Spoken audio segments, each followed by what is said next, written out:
me as my husband. We are the same type of person. So I'm going to start off with a little spiritual thought, all right? So in my reading this week, I've just been feeling a little down. Maybe it's time of the year. I don't know.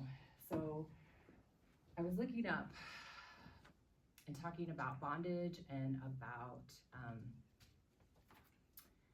burdens. And I was led to Judges, and now I didn't write down my chapter. It's chapter 6 and 7. So I feel like this is going to set the stage for us, right? So this is Gideon, and he's in charge of the army, and they have been oppressed by the Midianites. And now it's time to go to war, all right? So you have these two giant armies, and they're ready to go to war. And the Lord's like, you got too many people. You got too many people. And so he's like, oh, okay. So the Lord tells him to go to the people and say, anybody who doesn't feel like it, who's a little bit scared, go home.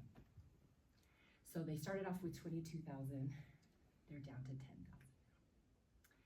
And he goes back to the Lord, and the Lord goes, you got too many still. You got too many. So you need to take them to go get something to drink, all right? So this is verse, I think it's here. Verse 7. And the Lord said unto Gideon, well, hold on. So they go to drink, and there's two options. If you get down and you put your head in the water, that's one option. Or if you get your hands and you pull the water up for you to drink it, that's the other. And God says that's how we're going to tell the difference between these people. And that's how we're going to pick who goes to war for us. And the Lord said unto Gideon, by the 300 men that lapped will I save you, and deliver the Midianites into thy hand. And let all thy other people go, every man to his place. So how would you feel if you're Gideon and you're fixing to go to war and all you have is 300 people? And God's like, you got this. How would you feel? Could you imagine being Gideon? Mm-hmm. Could you imagine being one of the 300? And they're like, you're going to war. And you're going to beat that giant army over there.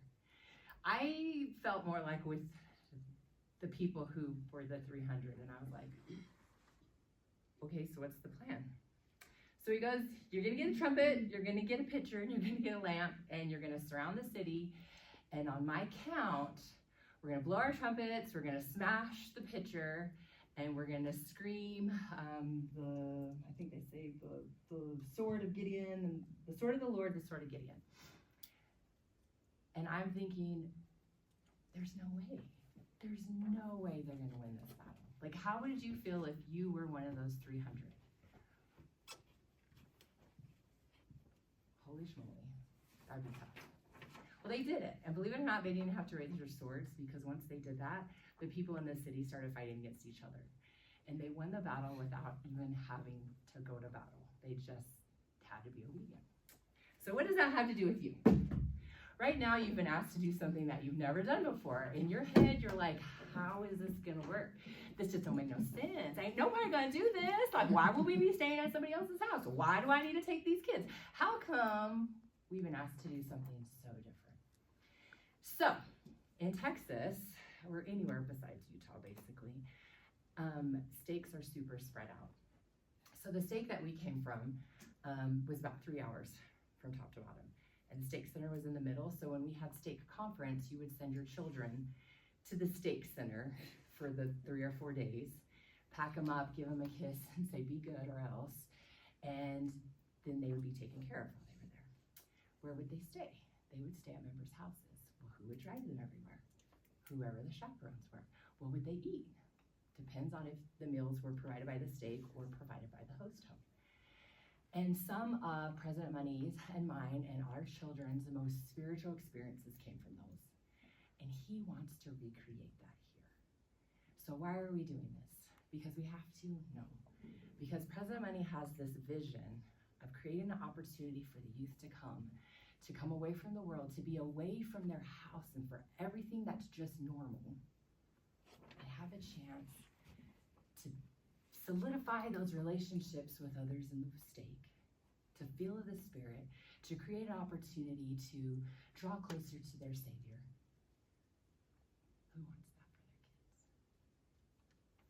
Who's willing to help provide it for somebody else's kids?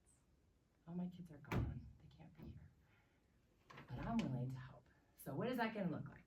All right, here we go. So we have the schedule and we kind of know what's going on. So the job of a host family, usually, if you're not a chaperone, is that you literally just provide a house. You provide a place for 4 to 6 people to sleep, including an adult if you're not going to be a chaperone for them. So if you send little Timmy would be assigned to a group, and little Timmy would stay with that group the entire time that they're there, and usually have a person in charge of them. So if you are a host home and only a host home, you're not going to be traveling with kids, you're not going to be doing all that, then that wouldn't be you. You would just provide the place for them to sleep and for them to bathe and for them to eat breakfast. It sounds like the 3 days, right? 3 days. If you are like, you know what, I'm not going to work, I would love to do this, then you might be asked to be a chaperone, which would mean we would assign kids to you and they would fit in your car and you would take them to everywhere except for actually on the bus, right? You would bring them to the bus, but then they would get on the bus and you could go with them or you could stay depending on how you wanted that to look. So who are the families? Usually we would ask people who just had room in their homes. People, like if you have like 7 small children at your house, we're probably not gonna ask you, right? Like you already have your hands full. But if your house is kind of empty or you have extra room, then yes. So I have a full, like giant basement and we have 2 full bathrooms. So chances are I'll probably take 2 groups and say, all right, these 4 or 5 kids, that would be your bathroom. These 4 or 5 kids, that would be your bathroom. And there, I have enough hot water and all that. If your house is a house that couldn't fit that many, we wouldn't give you that many. We wouldn't be like, here's your 15, good luck, and let them shower quickly because we have places to be. We're not gonna do that to you. We ain't gonna do that to the kids, all right? You know, the last thing we want is for little Timmy to go home and be like, I had to go potty outside, the line was too long. We're not gonna have that, no. So that means my job is to kind of coordinate. So once we have the numbers of how many kids, and exactly how many houses, and exactly how many people that are willing to be chaperones, it will go that fast. Until we have that, we're gonna be like, thank you, because we don't know. So if we have about 100, right, and you divide that by, we'll just say 4, then you need, 20 houses at least, right? And that would be 4 kids that could fit in a car. So if all you have is your little teeny tiny Geo Metro, then yeah, it probably wouldn't be a full 4. But if you have a giant Suburban and it's just you, then we might say, could you take 5 kids? Could you take 6 kids? Does that make sense? So to answer your question about kids who are not allowed to sleep over, if their mamas are willing to shuffle them wherever they need to go, they can for sure come and participate. They might not be there in the mornings when you have morning devotionals or morning breakfast. But if that mama wants you in charge, then she better get that baby there, right? And if not, then she's just in charge of getting her little precious to the church. Does that make sense? Mm-hmm. So if you are in charge of kids, then you would be working with those moms who wanted that. Devotionals are kind of a big deal. So if you're just the host and you're not in charge of the kids, then you probably won't be in charge of it. But if you are in charge of kids, then you would want to make sure that you iron out those devotionals. The goal is for them to have a spiritual experience. That doesn't happen by accident. It doesn't happen by just like, Heavenly Father, please let it happen. You have to actively be part of that. You have to help create the situations for that to happen. So that could be you asking youth, making sure, reminding them, all right, you ready? You're in charge of the devotional. And the kids, they're gonna think about that for this long. And then they're gonna be, yeah, and not again. So it's us who needs to be kind of on it. I mean, if you're asking a 14-year-old, I teach 14-year-olds. They can't even keep track of a pencil, right? So remembering that they're in charge of the devotional that night might not be top on their list of things to do. Other things of why we feel like this is kind of a big deal for youth. So you might say, I want my little Timmy to stay at my house. It just makes it easier. And you are right, it does make it easier. But what happens at your house is, like any of us, we feel very comfortable. So we're willing to be on our phones, we're willing to be on our devices, we're willing to say, peace out, I'm gonna sleep in my room by myself, close the door. And they're not fully immersed in that experience that we're trying to create. So when you say, oh my gosh, I wish you could stay here, but I really want you to participate with the group. And you really encourage them to stay, like kind of think FSY. That's kind of how we're building it and making it. Then they get to, because what are the chances of them saying, peace out, I don't want to hang out with you, go close the door in somebody else's house? Not gonna happen, right? And what are the chances of them telling you no? My kids always told me no. What are the chances of them telling somebody else no? So what happens is you get a kid on their best behavior. Oh my gosh, we love it. And so that's what we want. Am I saying your kid is bad? No, I'm not. I'm just saying sometimes when we're at home, we're very, very comfortable and we're willing to choose not to participate. And some of us have boys and girls. How did we say, oh, we want our girls but not the boys? Yes, I would have said that. But we don't, it's just easier if you can just send them and have them be part of the group. All right, so I think I touched on my pieces that I was going to touch on.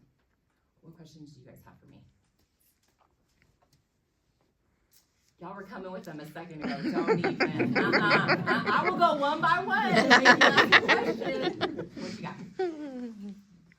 We brought it up to our girls today, and there was a little bit of like deer in the headlights look in their eyes because I think they're scared. Like, whose house are we going to be staying in? Will they be assigned to someone in their own ward? Will they be assigned to someone? It would be a little bit tough logistically because then you would be like, ooh, only Bluebell girls can stay with Bluebell girls. Sorry, you're not invited.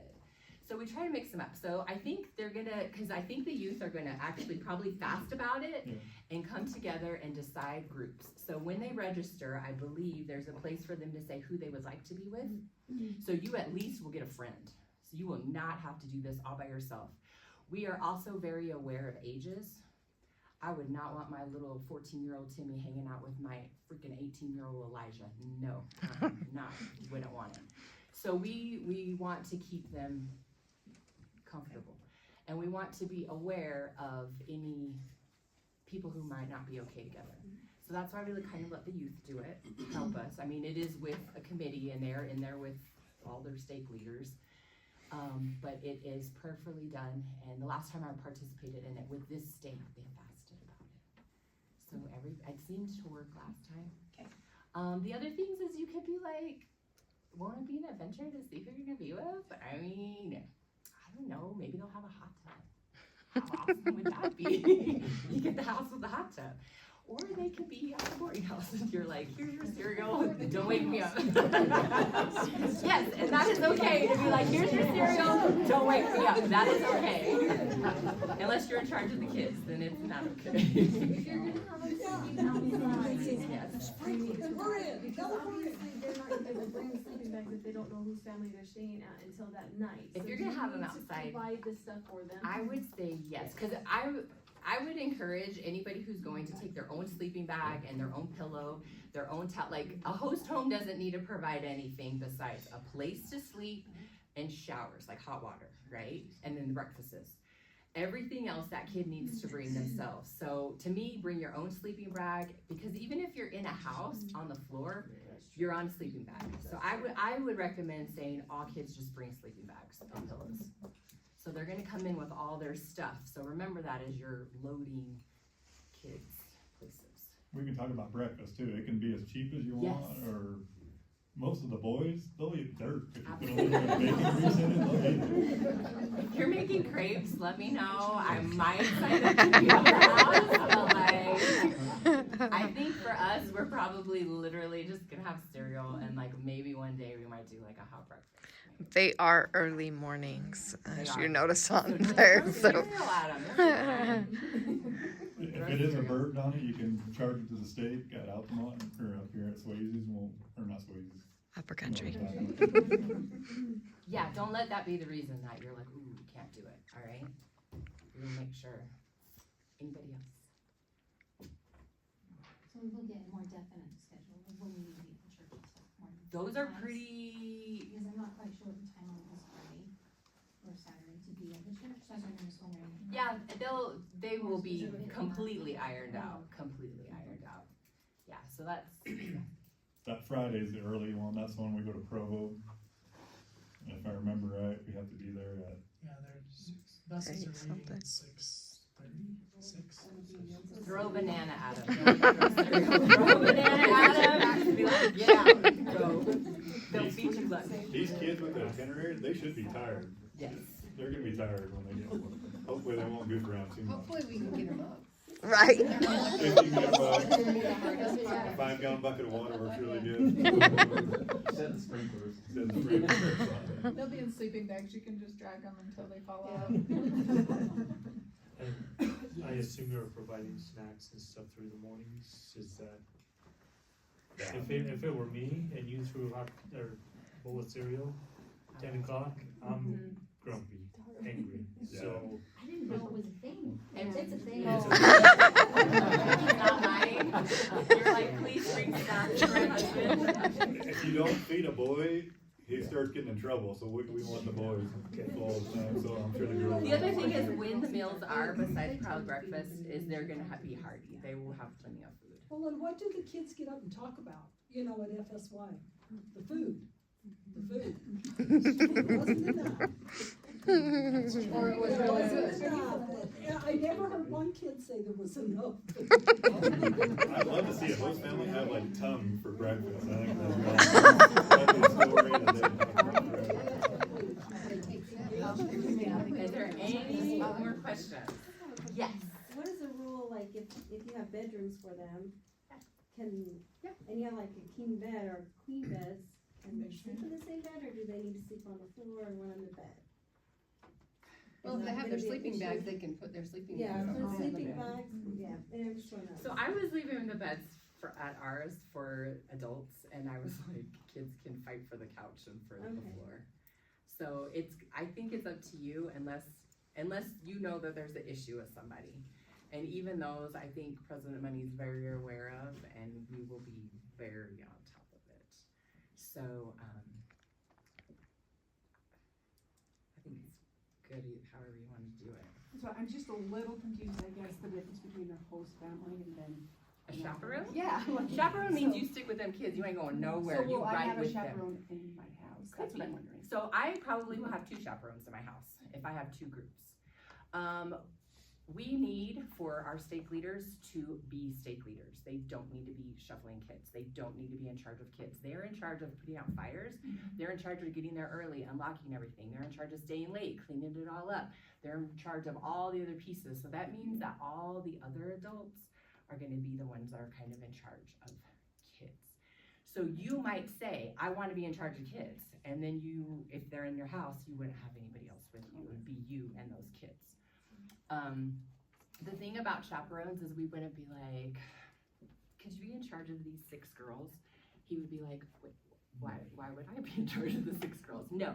So we try to keep it where it was like, if you're female, you would have female kids, and if you're male, you would have male kids. Now, if you are a house that is gonna do both, I realize it's you and your husband, then it's just if you have girls, and you'd be like one in charge of them, and if it's boys, then you'd be like, sweetheart, you're up.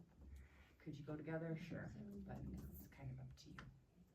Usually we have them very distinct differences, and I realize because it's our first time, it might be different here. So like, we would have used families like my dad, who would have loved for a group of teenage boys to come hang out, and he's got all this room. Could he have been doing all the things all the days? No. So he would have been very grateful for somebody else to take the kids and go. But he would have loved to have them at night. Does that make sense? So sometimes it's using people that you wouldn't have necessarily said, oh, these are people who would help with youth. Because sometimes it's just providing a house, and a little granny would love to hear kids giggling at their house again. So I think some houses might be like that, and some might be you're all of it. So again, once we see how many adults we have, then we would know. And I realize like Altamont is different because one of the big things I've heard from adults is like, why would I have an adult in my house? And I'm like, who cares? And they're like, but why would I do it? They live like 5 miles away. So, I wouldn't have to do my house. so they're like, yeah, so I'm kind of understanding that a piece, but again, what are we trying to accomplish? Like, the goal, is it for us to feel cozy in our own beds and sleep perfectly every night, or is it to create an opportunity for the youth to feel scared? If that's the goal, what are you willing to sacrifice to be able to make it happen? Here's your sword, here's your clay pot, here's your light, let's go surround the city. I can't imagine how those guys would have felt like it would have worked. They would have been scared and they would have been like, all right, I got my stuff ready. So that's kind of what President Money is asking from you guys. Here's your lamp, here's your clay pot and your sword, let's go do this. And you're like, why would I have somebody at my house? Because you're trying to create an experience. Anybody else? Please ask. Because if you go to Sister 2 after the meeting and behind my back you're asking all the questions. I will text you her number. Because I will be like, I don't know. Please ask. And likely if you have the question, somebody else does too. It's so true. Can you do another, like, to talk with the youth so they'll kind of understand kind of what you're saying? So they express it to them, so they ask us questions. So Yes, please express to them. we are going to go to the Moon Lake Lake Fork building next Sunday and talk to the young men, young women, and adults. And then we'll be to this building the following Sunday and talk to the young men, young women, and adults and explain host families to them. So that everybody has a better idea.